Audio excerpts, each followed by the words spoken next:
Let me begin with a warning, and I want you to hear it, not with casual ears, but with every nerve in your body. If you are listening to this while distracted, if you are glancing between words while checking messages, if you are merely hearing but not focusing, then you need this speech more than anyone alive. Because the man who cannot hold his focus will lose his fortune. He will waste his youth. He will destroy his future. He will rob his family of their peace, their provision, their pride. He will die with every dream still locked inside of him, buried, not built. You say you want a better life. You say you want your children to look at you and say, "That's my father. That's my mother. That's the one who never gave up." You say you want the house on the hill, the freedom from debt, the power to choose how your day is spent. But I tell you now, you will never touch any of it if you do not fix your focus. You will speak big dreams but chase small distractions. You will start 10 things and finish none. You will age and still be explaining why you never got around to it. You will lie to yourself and say, "I tried." But the truth is, you never truly locked in. You cannot be a builder with a broken mind. You cannot be a father with a scattered spirit. You cannot be free if you obey every feeling, every mood, every little pull that grabs your attention. So I say again, if you are distracted, stop what you're doing and sit up straight. Breathe. Listen. This is not entertainment. This is not a passing idea. This is a life command. Because here is the truth. If you will train yourself to hold one thought, if you will master the law of directed attention, if you will learn to dominate your hour with purpose, then nothing will be denied you. You will finally feel what it means to finish. You will finally gain power over your day. You will walk into your work with spiritual armor on. You will watch others wander while you rise. You will see your children smile with pride, not pity. You will walk into the home you once dreamed of and say, "I built this. I did not drift. I held the line." And you will not just achieve your aim, you will become the kind of man or woman who achieves anything they choose. But only if you obey what you are about to hear. So I say to you, as one who has watched kings rise and dreamers die, this is the speech that will teach you how to hold the thought, how to direct the fire, how to work with power for 12 hours and not break. But it will require everything of you. Every word must be heard. Every idea must be felt. Every instruction must be acted on. Focus now or fail forever. Let us begin. Part 1. Attention is the gateway to all power. Attention is the gateway to all power. Without it, no thought can be held, no plan can be built, no purpose can be realized. The man who cannot fix his attention cannot fix his destiny. Attention is not a casual thing. It is your mind's obedience to your will. The man who rules his attention rules his world. Men speak often of talent. They speak of genius and memory, time and intelligence. But I tell you now, none of these mean a thing unless attention holds them in place. What is intelligence without direction? What is genius without persistence? What is time without control? All things are wasted without attention. Where your attention goes, your life goes. That is law. No man has ever succeeded who did not hold his mind on one aim until the work was done. And no man has ever failed who could hold a worthy thought through to completion. Failure is scattered attention. Success is focused thought backed by definite decision. Picture 2 men. One picks up a thought for 5 minutes. Then he puts it down and takes another, then another. His day is full, but his life is empty. Another man picks up a single thought in the morning and holds it. He repeats it. He returns to it. He works it like a blacksmith works steel. At day's end, he is no longer the same. The first man remains ordinary. He is always thinking, always talking, always moving, yet always unfinished. The second man becomes uncommon. He moves with direction. He acts by will. He finishes what he starts. And the world makes way for him, because the world bows to the man who can hold one thought longer than others. Henry Ford did not invent the motor car. He focused it. He held the thought of industrial power, of moving vehicles for the working man. He repeated it until it entered his walk, his speech, his negotiations, his factories. That one thought became a movement. It moved men, machines, and markets. Ford succeeded not because he had better tools, but because he had better attention. He focused until the world had no choice but to follow. He did not ask if it was possible. He held the thought until it became inevitable. And that is the difference between the drifter and the builder. One asks if he can. The other decides and then thinks of nothing else. You must understand, scattered thought is spiritual disobedience. The mind was not made to be passive. It was made to obey. To drift from one idea to the next without control is to betray the very power that makes you human. You were not created to wander. You were created to build. Control of attention is control of destiny. This is not philosophy. It is law. Every invention, every fortune, every empire began with a man holding a thought longer than the world expected him to. While others gave up, he returned to it. While others changed goals, he stayed. While others drifted, he built. If you cannot hold a thought, you cannot build a life. No one builds a house by changing the blueprint every hour. No one reaches a destination by taking a new road every mile. And no one fulfills his purpose who cannot obey it long enough to complete it. Obedience to one thought is obedience to life. Attention is not inherited. It is trained. It is a muscle of the will, and like any muscle, it grows by resistance. You must fight to hold a thought. You must command your mind to return. You must discipline your environment to match your focus. Nothing about focus is accidental. It is built. You will be tempted to check things, to switch tasks, to follow feelings. But the man who obeys his feelings loses his focus. And the man who loses his focus loses his throne. Because make no mistake, attention is a throne, and something will sit on it. Either you choose, or it is chosen for you. Let this be your declaration. I direct my attention as a builder lifts a stone. I do not scatter, I do not wander, I move in one line toward one aim. Speak it, write it, post it. Let your mind learn it until it becomes your law. You do not need more time. You need more control of attention. You do not need more motivation. You need more obedience to your focus. Because the man who holds one thought with intensity for 12 hours builds more than the man who chases 10 for 12 years.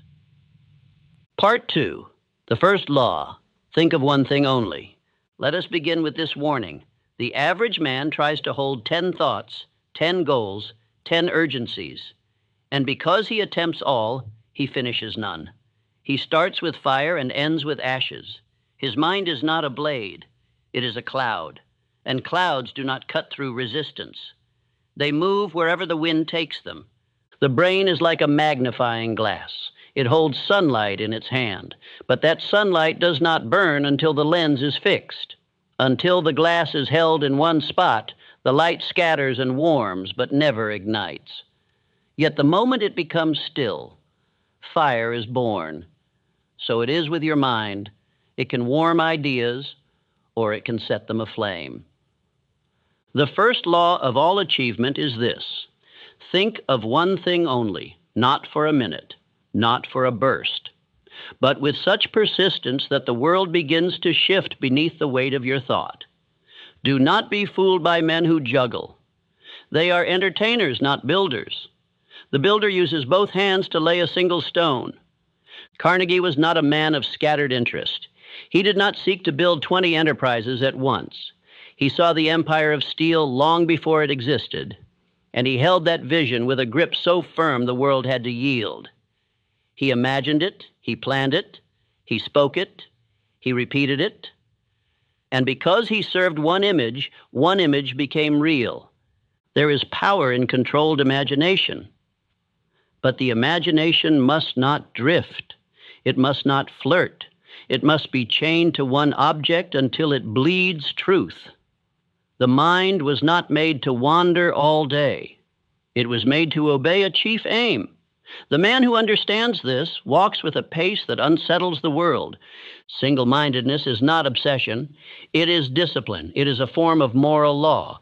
When you say, "This is what I build," and then refuse to turn your face from it, that is not rigidity. That is spiritual maturity. That is mental kingship. That is how the uncommon man separates himself from the multitude. There was once a man who tried to achieve greatness by changing direction each season. 1 year in business, the next in study, the next in invention, the next in leisure. He always had reasons. He always had explanations. But when time passed, all he had were stories, because he never held one idea long enough to complete it. Success is the reward for the man who finishes, and no man finishes what he does not hold. No castle was ever built by a man who changed his blueprint each morning. No garden grows under a farmer who plucks the seed up each day to examine it. Growth is obedience to one direction, held without interruption. Let me now give you a principle for the day. Fix one goal. Hold it. Do not let your eyes or ears betray it. From the moment you wake to the hour you sleep, return to it again and again. Every distraction is a thief. Every drift is a departure. Let your task be the sun and your thought the lens. You will feel the pull to open other doors. You will remember other ambitions. That is not your truth speaking. That is your training. And your training has been untrained. You were raised in noise, conditioned to split attention, praised for doing too much, and now you must burn that past with focused fire. Say now with your voice, "I fix one aim and serve it only. I think of one thing, I see one result. I work as if no other path exists." Speak this aloud in the morning. Whisper it at noon. Declare it before you sleep. Let your mind learn the law of stillness until it becomes your rhythm. You are not made to pursue everything. You are made to pursue the right thing with all your strength. You do not need 10 paths. You need one you never leave. You do not need 10 hopes. You need one decision, obeyed. Part 3, the trick is not in doing more, but in thinking less. You have been taught that the man who does the most is the most productive. But I tell you now, this belief has ruined more lives than failure ever has. Because the man who tries to do more, who fills his day with tasks and his mind with noise, becomes scattered, divided, hollow. He multiplies confusion in the name of productivity. The trick to 12 hours of focused work is not more effort. It is not more hustle, more movement, more tasks. It is purity of thought. The man who burns through work does so not because he pushes harder, but because he pushes less often and more directly. He holds one idea, he returns to it, he builds with it, he does not multiply, he concentrates. A confused mind cannot build. A divided will cannot persist. A man pulled in 5 directions is 5 times weaker. The wise man does not add more effort, he subtracts distraction. He does not say, "How can I do it all?" He asks, "What can I remove, so I may hold what matters?" Thomas Edison did not achieve through busyness. He was not a man who filled his day with noise. He removed everything that did not serve the invention of light. He said no to comfort, to distraction, to social obligation. He simplified his life until the only thought remaining was the one that burned inside his mind. It is not your energy that is weak. It is your mind that is too full. You are trying to live 10 lives in one day. But your mind was not made for that. Your spirit was not designed for scattered pursuit.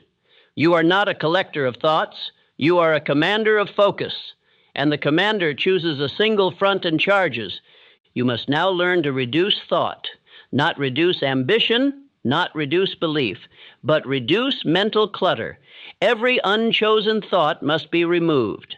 Every opinion, every news item, every distraction must be seen for what it is, a thief of your thought, a robber of your rhythm, a destroyer of your inner empire.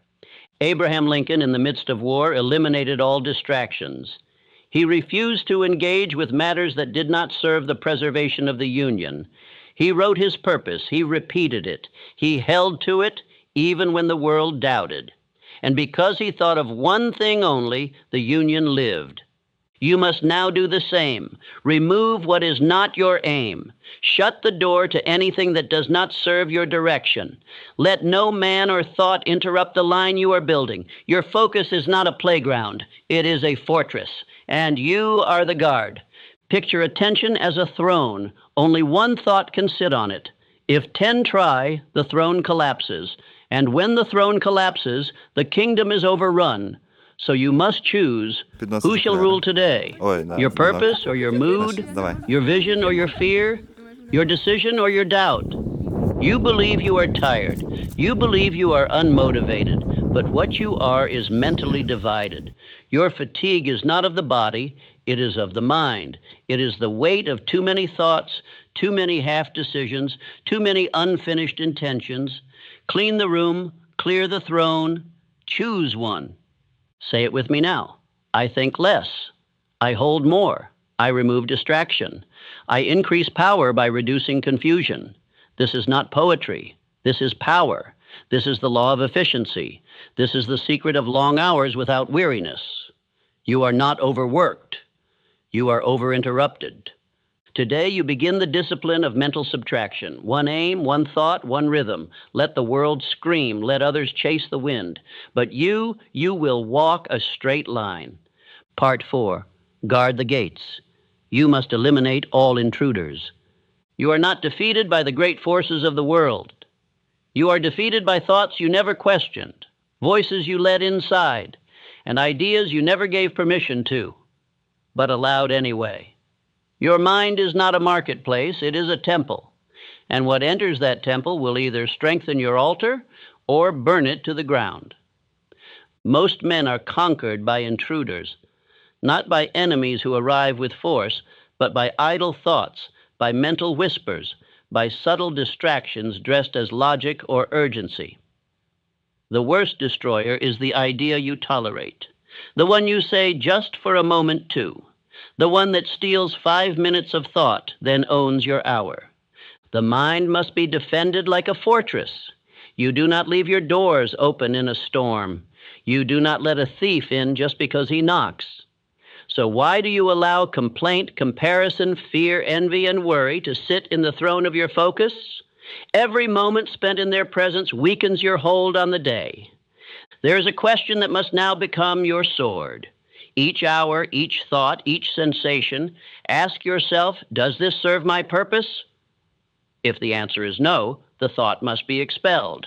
Not discussed, not entertained, not reasoned with, expelled. Your purpose is too sacred to share the stage with weakness.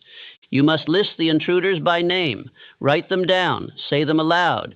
They are not harmless, they are destroyers. Complaint is a rust that eats your momentum. Comparison poisons your uniqueness. Self-pity breaks your back before you begin. Fear chains your decision. Urgency, the worst of them all, disguises itself as action, but is truly just panic in motion. Charles Schwab, once given the aim by Carnegie, became a man of laser discipline. He was not known for chaos, but for clarity. He built systems, refined orders, stripped down distractions. At Carnegie's command, he removed every act and thought that did not serve the definite goal of expansion and mastery. You must perform a daily purge. Before focus begins, the mind must be cleaned. Just as the builder sharpens his tools and clears the space before work begins, so must the thinker prepare the mind before purpose begins. Drift does not start with laziness. It begins with the tolerated thought. You will say, but it's just a quick worry or a little debate, a passing doubt. These are not harmless. These are termites in the structure of your mental temple. You may not see the collapse today, but the weakening has already begun. Let me now give you the practical law. Isolate the area of focus. Protect it with force. Remove everything not tied directly to your chief aim. This means your workspace, your schedule, your speech, your companions, and most of all, your thoughts. Every intrusion is an invitation to failure. You must become the sovereign of your own attention. No one has the right to your inner world but you. And no thought has the right to enter unless it has earned that right through alignment with your goal. Do not be hospitable to enemies of your progress. Say this now and write it where you can see it. I protect the gates of my mind. I allow only purpose to enter. I serve no thought that does not serve my aim. Let it become a morning oath. Let it become your hourly check. Let it be the sword that strikes down drift. If you master this, if you guard your attention as you would guard your most prized treasure, then the day becomes your servant. The hour becomes your instrument. The distractions lose their power, not because they disappear, but because you no longer answer their call. Part 5, Anchor Thought. Use this one phrase to command the mind.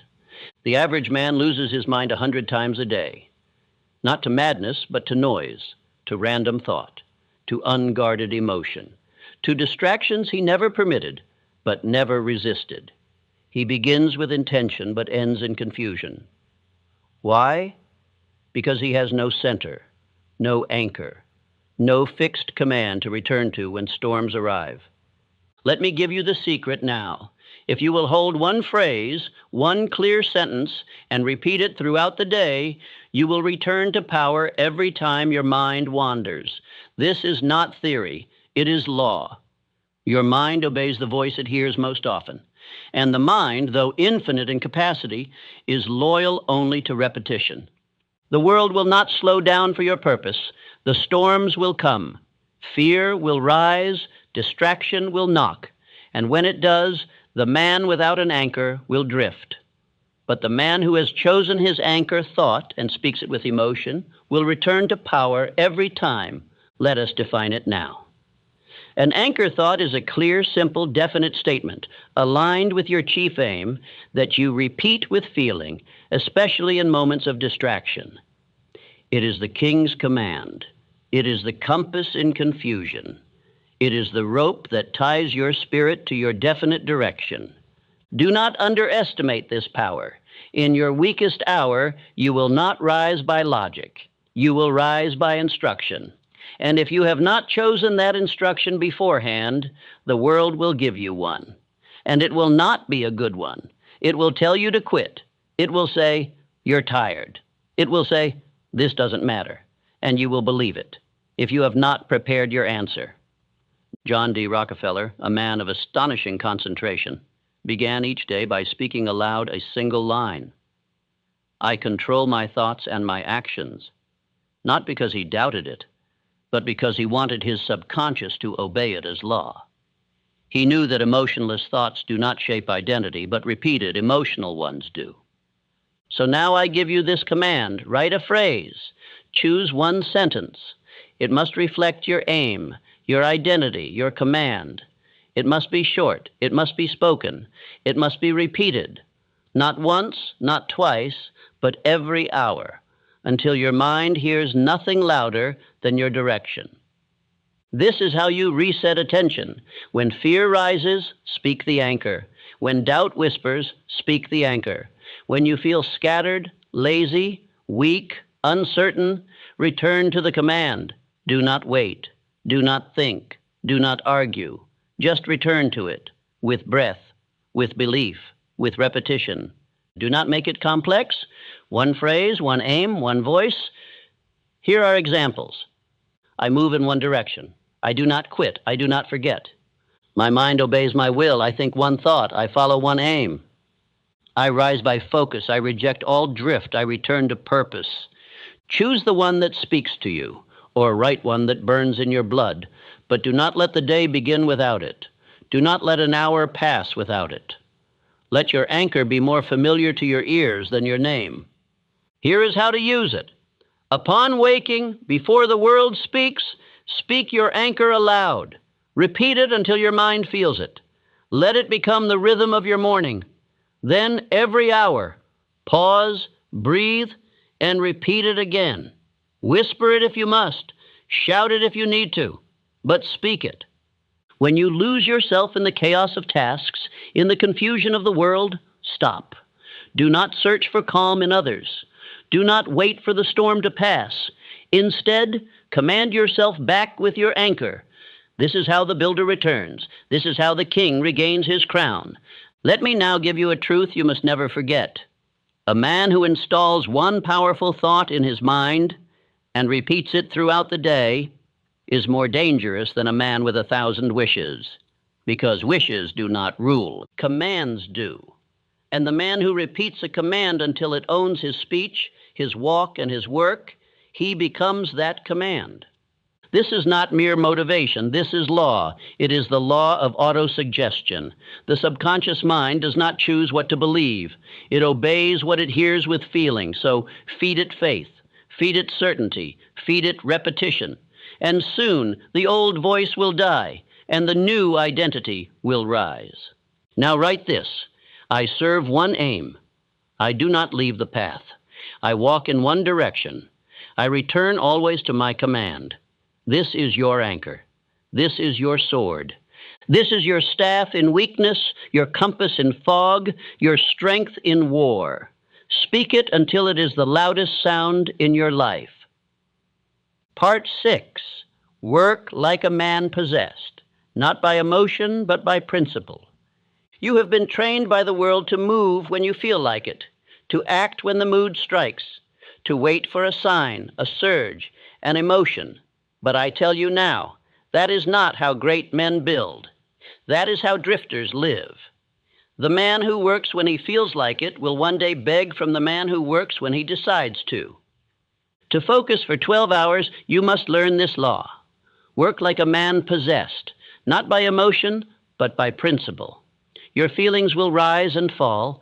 They will come with the weather. They will shift with the hour.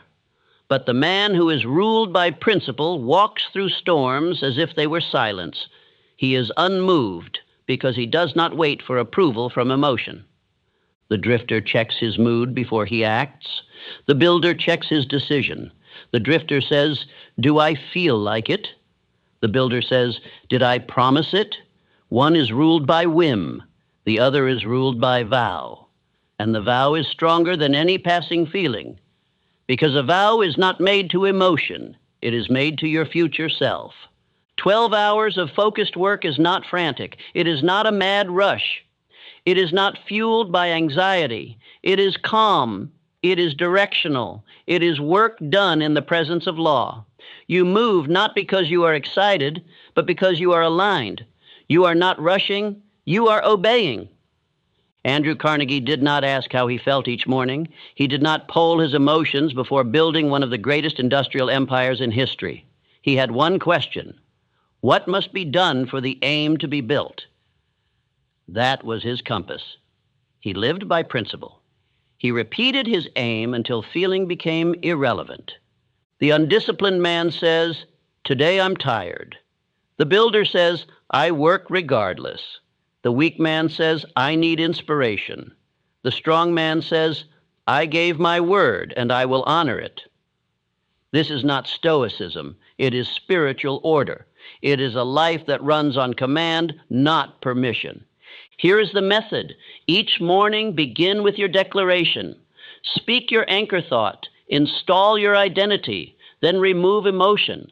Remove the idea that you must feel good to do good. Remove the thought that says your labor must feel easy. That idea has destroyed entire generations. Once the emotion is removed, install order. Create the plan. Write it. See it. Do not overthink it. Do not overfeel it. Begin the work. The first step done in obedience to purpose has more power than 1,000 feelings waiting for motivation. Understand this. Fatigue fades under clarity. You are not as tired as you say. You are undecided. And indecision wears the body faster than labor ever could. The moment you fix your aim, the moment you obey your principle, your energy will return. Not because you rested, but because you remembered. The builder does not ask, "What do I feel?" He asks, "What have I committed to?" He acts by direction. He acts by order. He does not sit around arguing with his feelings. He speaks his command. He moves. Repeat this with me now. I obey principle, not emotion. I act by direction, not delay. I do not ask how I feel. I do the work because I gave the word. This must become your law. Speak it until your emotions fear to interfere. You will be tempted to delay. You will be tempted to seek comfort. But you must say aloud, this is not my guide. My decision is my guide. My aim is my compass. My principle is my master. Say this until the storm passes, and when it does, you will still be working while others are still wondering. Part 7. Eliminate the clock. Install the rhythm. The man who watches the clock has already lost. He counts hours instead of conquering them. He seeks to survive time rather than command it. But the builder, the man of purpose, does not serve time. He installs rhythm. He does not measure his focus by minutes passed, but by the certainty of a task completed in full. Time is not your master. Rhythm is. Time will betray you. It will remind you of how long it's taking. It will make you feel behind or ahead. But rhythm never lies. When you enter rhythm, you no longer think about finishing. You simply work until it is done. That is not exhaustion. That is power. Thomas Edison was not a man ruled by hours. He did not stop at the strike of the clock, nor begin when the world expected. He entered into work like a man stepping into battle, with rhythm, not schedule. And because of that, he could work for hours without fatigue, for days without complaint. He was in harmony with his aim. Let us define this now.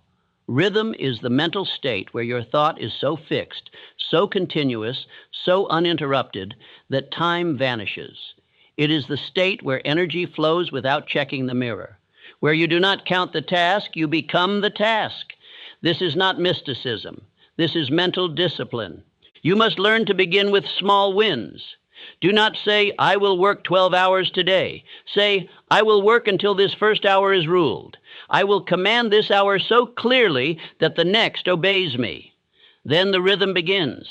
One completed hour calls for another. One held thought deepens. The rhythm begins to carry you. You are not tired of work. You are tired of interruption.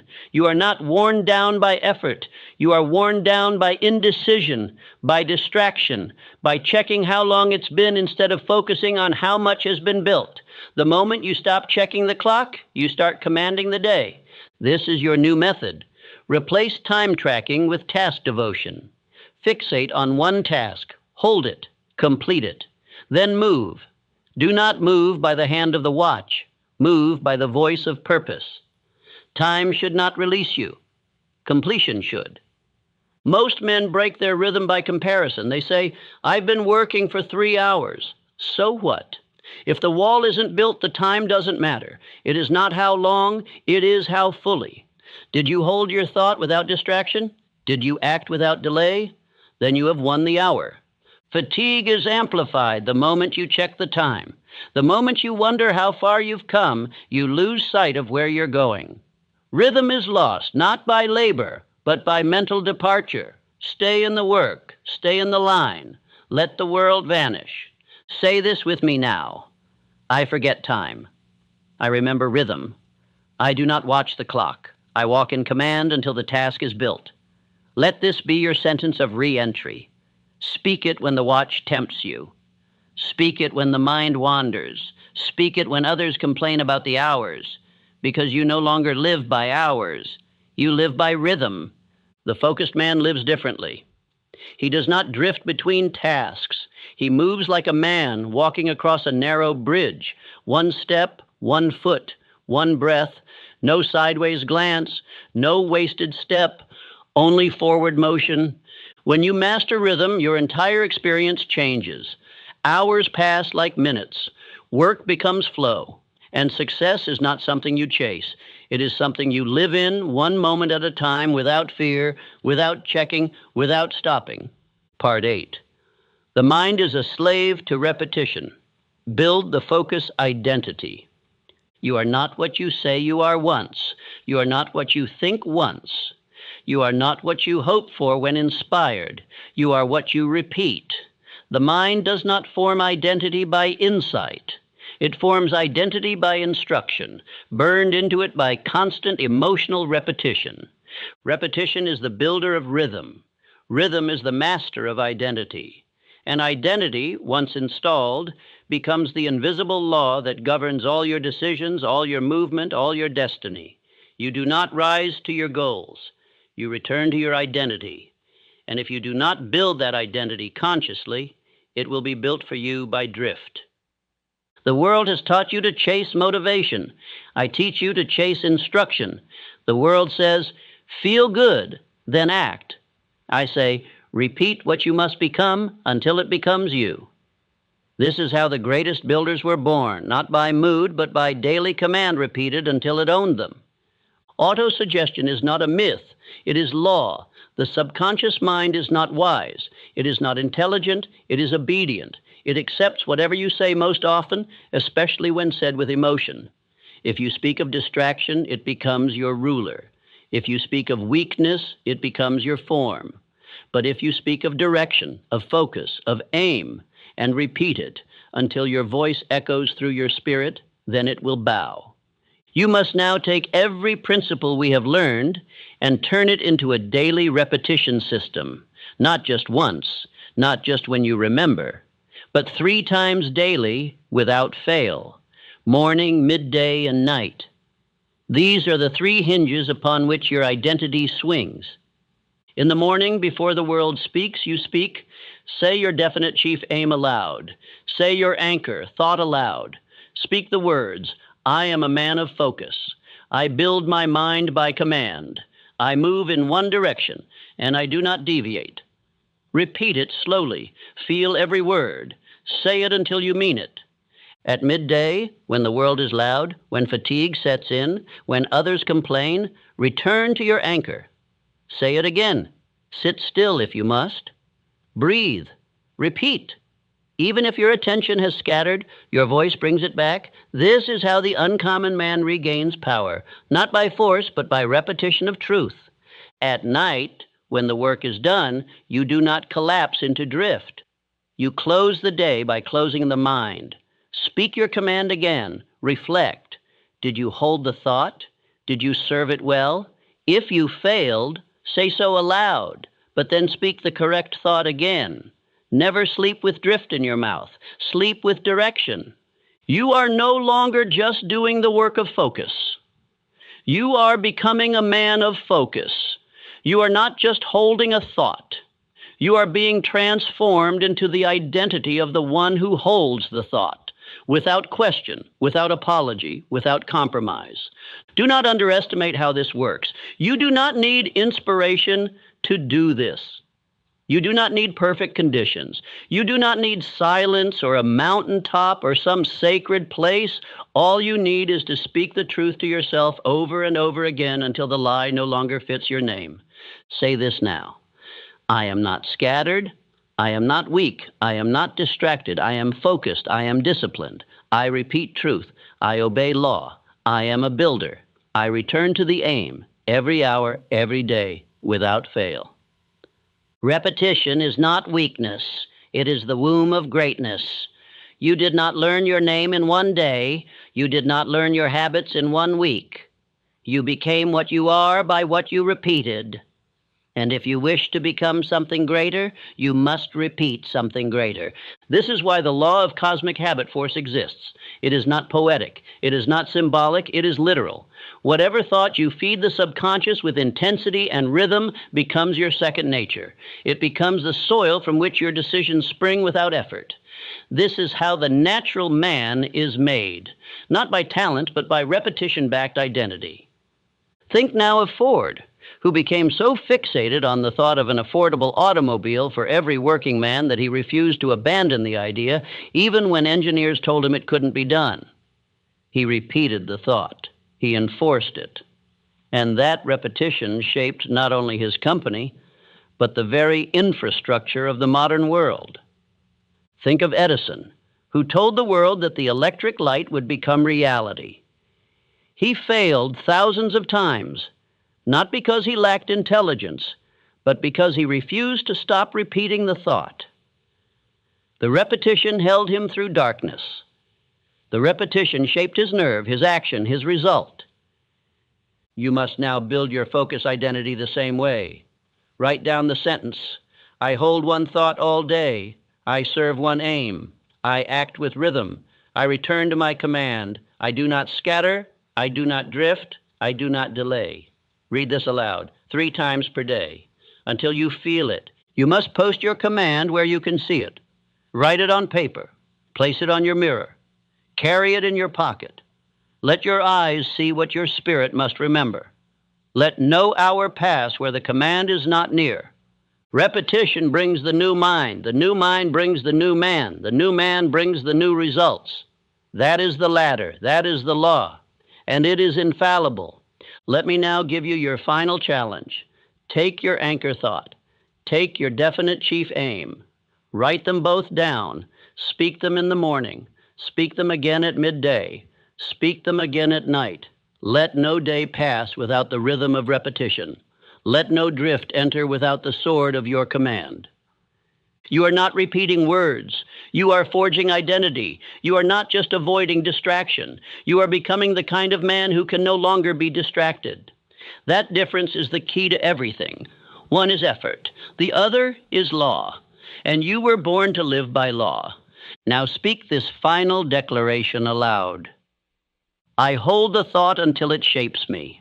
I repeat until I become. I become until I command. I do not drift. I do not forget. I do not fail because I do not stop. This is your identity now. Speak it until it is written in your mind, deeper than your name. Let no man interrupt you. Let no voice inside you argue. You do not live by feelings. You do not live by noise. You live by law. You live by rhythm. You live by command. And from this day forward, you shall focus like a man possessed, not by emotion, but by purpose, because you have built the identity of one who cannot be moved.